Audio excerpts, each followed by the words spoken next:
Yo hice una intervención más o menos larga en el primer debate en la Comisión de Gobierno, resaltando tres argumentos por los cuales, en serio, colegas, es realmente grave que el Consejo autorice a la alcaldesa Claudia López para que Bogotá ingrese a la región metropolitana. No estamos hablando de cualquier cosa. Es realmente grave lo que sucede o lo que va a suceder en términos de democracia especialmente. El problema o la discusión, señora secretaria de Planeación, no es si Bogotá y los municipios aledaños tienen que tener un esquema asociativo. Yo creo que está sobrediagnosticado y los hechos demuestran que hay una serie de problemas que para resolverlos se requiere ese tipo de asociatividad y de coordinación. La discusión no es si debe existir o no un esquema. La discusión es cómo debe ser ese esquema. Y este esquema que está planteado en el proyecto de región metropolitana es un esquema que es altamente inconveniente para Bogotá, Cundinamarca y los municipios que ingresarían a la región metropolitana. Y digo esto porque he visto en la administración, cuando la administración presenta el proyecto y da sus argumentos, y cuando los colegas que van a votar a favor dan sus argumentos, siempre dicen, mire, es que tenemos relaciones en movilidad, en temas económicos, productivos, en el abastecimiento, producción agrícola, y esa no es la discusión. Eso no nos dice nada. Pues sí, esos son problemas que requieren una solución y esa solución implica ese tipo de coordinación entre distintas entidades territoriales. El problema es el cómo lo está planteando este proyecto de región metropolitana. ¿Y cuál es el cómo? ¿Cuáles son las principales características de cómo se pretende abordar esta asociatividad en la región metropolitana? Yo resalto tres características. La primera es violar de manera muy grave una regla básica de la democracia, que es el sistema de pesos y contrapesos, al darle superpoderes a la Alcaldía Mayor de Bogotá y a la Gobernación de Cundinamarca. O sea, el cómo en la primera característica es esta, señora Secretaria de Ambiente. Porque como está diseñado el diseño institucional de la región metropolitana, le da una serie de facultades al llamado Consejo Regional, que en el fondo, como está diseñado, es la Alcaldía de Bogotá y la Gobernación de Cundinamarca, que van a tomar decisiones de manera unilateral sin tener que pasar por un órgano de amplia representación democrática. Y aquí yo me pregunto, 200 o incluso 300 años de evolución de los sistemas de Estado no nos dejan alguna lección importante en el sentido de que esto es una mala idea. Aquí lo que estamos es planteando un diseño institucional que retrocede o que es un retroceso enorme en lo que ha conquistado no Colombia, no Bogotá, la humanidad entera, para no tener una excesiva concentración del poder, que eso lleve a consecuencias muy negativas para una sociedad. La segunda característica de esta región metropolitana, y estoy hablando de nuevo del cómo, es dejar o descargar en los municipios, en Bogotá y en la gobernación, las principales responsabilidades en materia de financiación. O sea, es una característica en la que la nación no asume las responsabilidades en materia de financiación. O sea, bajo el criterio, bajo la política de descentralización, sin la adecuada financiación. Y eso también tiene consecuencias muy graves. Llevamos 30 años aplicando esa política, señor secretario de Hacienda, usted que lo ha estudiado. Y es una política que no ha servido, todo lo contrario. Lo que implica es tener un sistema tributario mucho más agresivo contra la gente y la nación se descarga de su responsabilidad, siendo la nación el principal agente económico de cualquier sociedad. Y la tercera característica, es que es una consecuencia de la anterior, es que la región metropolitana está concebida bajo el dogma neoliberal de que las ciudades deben adelantar procesos de privatización para prestar distinto tipo de servicios públicos, o sea, el modelo Transmilenio que tanto daño le ha hecho a Bogotá. Esas son las tres principales características del cómo y son realmente inconvenientes y voy a pasarlas a detallarlas, colegas, porque realmente es grave lo que se está planteando en este proyecto. En términos de democracia, es obvio, es lógico que ciertas decisiones en una sociedad no las puede tomar unilateralmente la autoridad que concentra el mayor poder, que en el caso de Bogotá es la Alcaldía Mayor de Bogotá. Para tomar ciertas decisiones, la alcaldía, en este caso la alcaldesa Claudia López, tiene que venir al Consejo. ¿Y por qué tiene que venir al Consejo? Porque alguien podrá decir, no, pero es que la alcaldesa fue elegida democráticamente, tiene una legitimidad democrática, porque el Consejo de Bogotá es un órgano de amplia representación democrática, porque en el Consejo están representados las distintas fuerzas políticas, los distintos sectores políticos que tienen presencia en Bogotá, y eso es básico en un sistema democrático de pesos y de contrapesos. La región metropolitana echa para atrás ese criterio, porque la región metropolitana, como quedó definida en la ley, lo que hace es decirle al Consejo Regional que usted tiene una serie de atribuciones, de competencias, de facultades, de poder de decisión que las puede tomar unilateralmente sin pasar por un órgano de amplia representación democrática. Y cuando me refiero al Consejo Regional, como está diseñado, me refiero básicamente a la Alcaldía Mayor y a la Gobernación de Cundinamarca, porque está ampliamente demostrado que en ese Consejo de Gobierno no se podrá tomar ninguna decisión sin contar con el aval de la Alcaldía y de la Gobernación. ¿Qué tipo de decisiones pueden tomar estas dos instituciones, estas dos autoridades? Definen todo lo de gasto público. Uno de los principios básicos de la democracia es que el gasto público tiene que ser aprobado en órganos de amplia representación democrática como el Consejo. No, la ley de orgánica de la región metropolitana le asigna a este Consejo de Gobierno, a la Alcaldía de Bogotá y a la Gobernación de Cundinamarca, expedir el presupuesto que se les dé la gana, sin una discusión pública, democrática, en la que puedan participar no solamente distintos sectores políticos, sino también la sociedad en su conjunto. Oiga, el principal rubro del presupuesto no debería ser ese, por ejemplo, y se discute y se van tomando decisiones de esa manera. Aquí no, aquí a puerta cerrada el Consejo de Gobierno, la Alcaldía y la Gobernación toman esa decisión. ¿Qué otra decisión pueden tomar de manera unilateral la Alcaldía y la Gobernación? Nada más y nada menos que el modelo de ocupación territorial de toda la región, y esto sí que es realmente grave. O sea, decía el concejal Ospina, no, es que en el POT cuando llegó acá, pues finalmente salió por decreto y no se tomó la decisión en el Consejo. Es que eso no es el punto es que se debe pasar por un órgano de representación democrática, donde se discuta públicamente las cosas, donde la sociedad pueda participar. Yo vuelvo a poner un ejemplo importante, dos ejemplos importantes que puse en el primer debate. Cuando se logró caer la propuesta de Juan Manuel Santos siendo presidente de ponerle ánimo de lucro a las universidades, ¿por qué fue? Porque de acuerdo con la Constitución, Santos tenía que ir a algo que se llama el Congreso a dar una discusión pública sobre si era conveniente o no tener ánimo de lucro en las universidades. Y claro, tenía la mayoría de congresistas, pero eso que permitió que como se tenía que hacer pública esa deliberación, pues hubo un gran paro estudiantil que tumbó esa reforma que era realmente negativa. Si no hubiese existido el Congreso, si solamente tuviéramos presidente, ¿qué pasa? El presidente lo saca por decreto y punto, y listo, y se acabó. O sea, esto de tener ese tipo de trámites, de procedimientos democráticos, no es algo menor y no solamente es un problema de forma. O el POT de Peñalosa.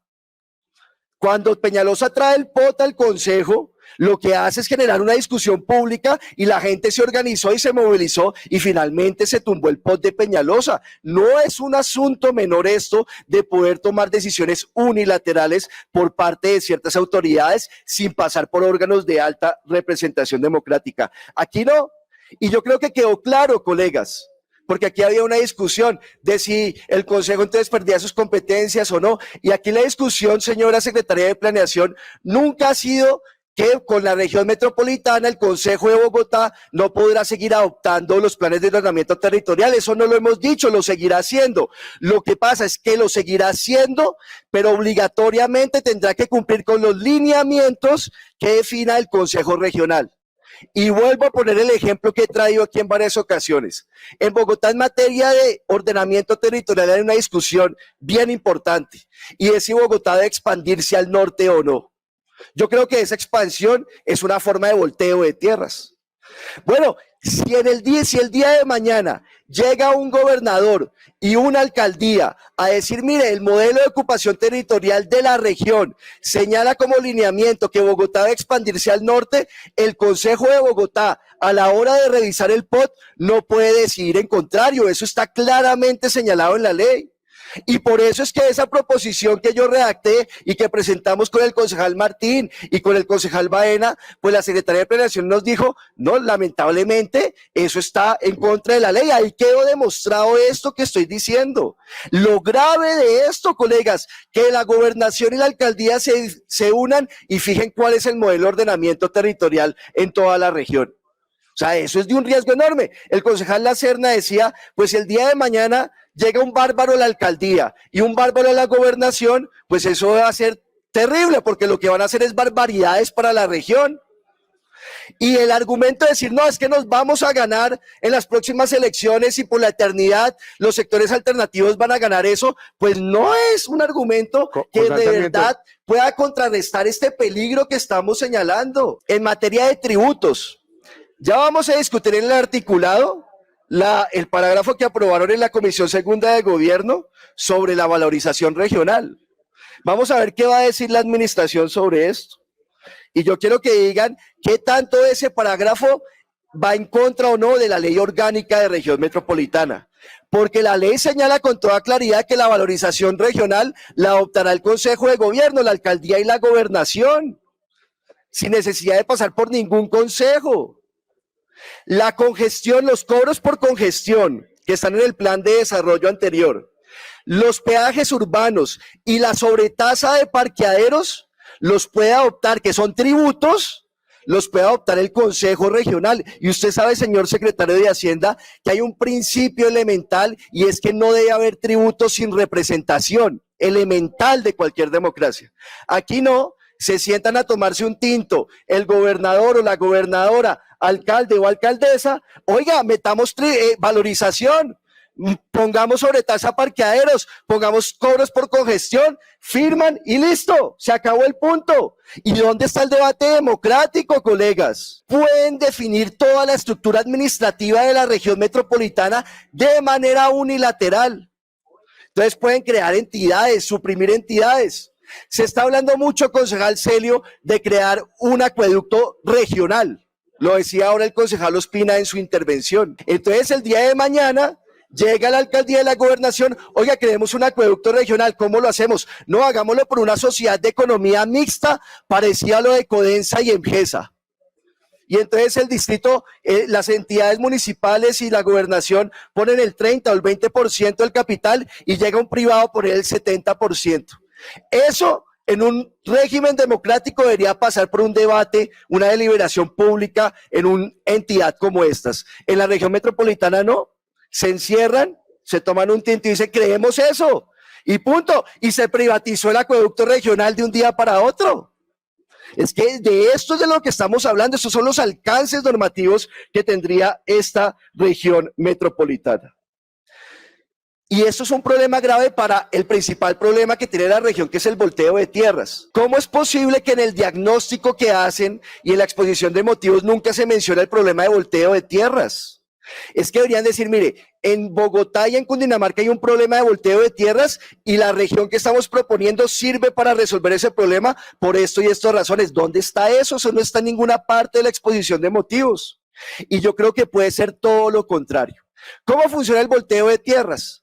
Alcaldes, concejales se ponen de acuerdo para hacer un volteo irregular y pasar suelo rural a suelo de expansión urbana. Ahora, no solamente se benefician los alcaldes y los concejales, se benefician también quienes desarrollan esos proyectos, que son las constructoras. Vuelvo y doy la cifra y los nombres de quienes han construido en las tierras que se han volteado en Cundinamarca, 1.5 millones de hectáreas, y quienes las han desarrollado. No los alcaldes y los concejales que montan empresas de la construcción, no, las grandes constructoras. Ahí está Marilo, Oikos, Marvel, Aval, Bolívar. Los mismos que van a tener representación en el Consejo Regional. ¿O quiénes son los que han construido esos grandes edificios? Pues las mismas empresas. ¿Qué es más fácil? Entonces la pregunta sería, ¿qué es más fácil para hacer ese volteo de tierras?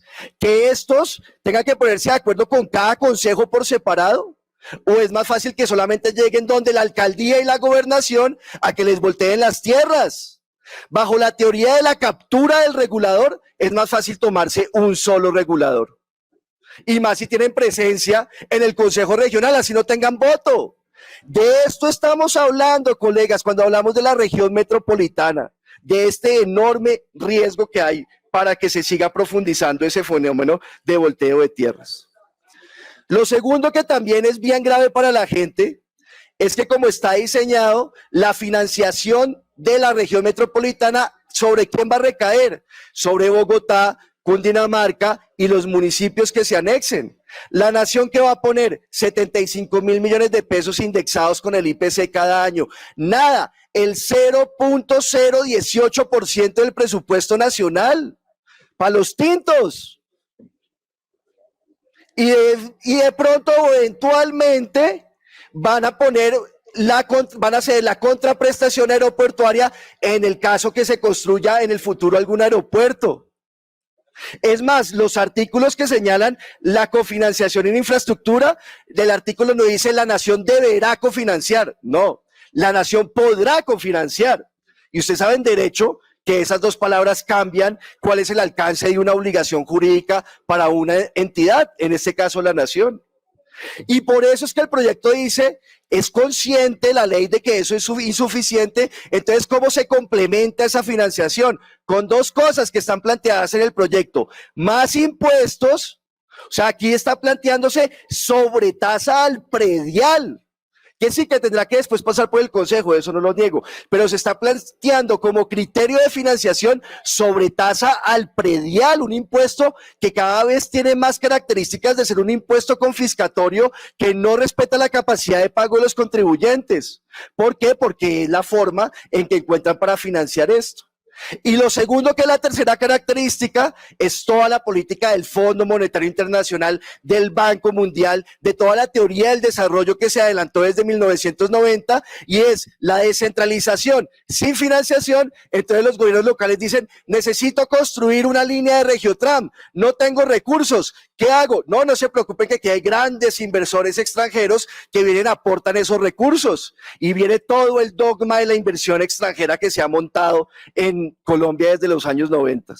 Y entonces uno dice, no, buenísimo que vengan a construir, ¿y a qué costo?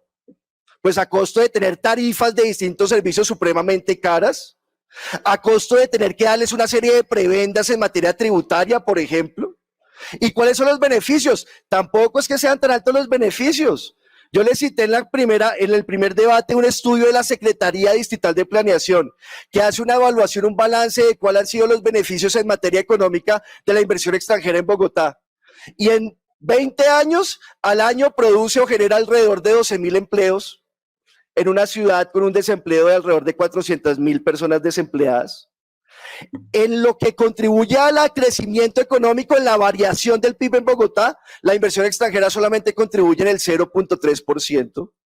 Y todo el cuento de la competitividad, cuando nos dicen es que tenemos que competir con Buenos Aires o con Ciudad de México, es saber quién le da más garantías a la inversión extranjera. ¿Quién tiene mano de obra más barata, mejores gabelas tributarias? ¿Quiénes mejoran sus condiciones de rentabilidad? Porque el capital es cobarde por naturaleza y solamente va a donde tenga altas garantías de altísimos niveles de rentabilidad. Y todo el proyecto está concebido bajo ese modelo que además ha fracasado. 30 años privatizando servicios públicos de todos los tipos, servicios públicos domiciliarios, servicio de transporte, y eso es un fracaso para el país. Y para Bogotá, por supuesto. Y esta es la concepción de la región metropolitana. Entonces, colegas, de pronto con lo último muchos no están de acuerdo. 20 minutos. Ya concluyo. Con lo último seguramente muchos no están de acuerdo, pero no me nieguen los riesgos democráticos y la violación de reglas tan básicas de la democracia. Si entonces lo que decimos es no, es que los alcaldes del Consejo de Gobierno se eligen democráticamente, pues ahí está la legitimidad democrática. Sencillo, acabemos el Consejo, cerrémoslo. Por si con eso es suficiente la legitimidad democrática, cerrémoslo. Y no tiene que ser así. Yo por eso le preguntaba a la secretaria de Planeación, oiga, ¿le parece esto es un buen modelo en lugar de otros modelos? ¿Por qué? Porque en otras regiones o áreas metropolitanas tiene su propia asamblea o consejo de alto nivel de representación democrática. La gran autoridad de Londres tiene su propio consejo con 25 integrantes. El área metropolitana de Stuttgart tiene una asamblea con 83 integrantes. Entonces, se puede hacer de otra manera. Y esa otra manera por lo menos respeta reglas tan básicas como esta del sistema de pesos y contrapesos. Lo que se está aprobando en el Consejo de Bogotá es un clarísimo y gravísimo retroceso frente a las conquistas democráticas de toda la humanidad. Y esto genera muchísimos más riesgos de corrupción y por supuesto felices los grandes negociantes que ven eso como una gran oportunidad de negocios. Pero la gente del pueblo de Bogotá, de Cundinamarca, va a seguir asumiendo los perjuicios de este tipo de políticas. Muchas gracias, señor presidente.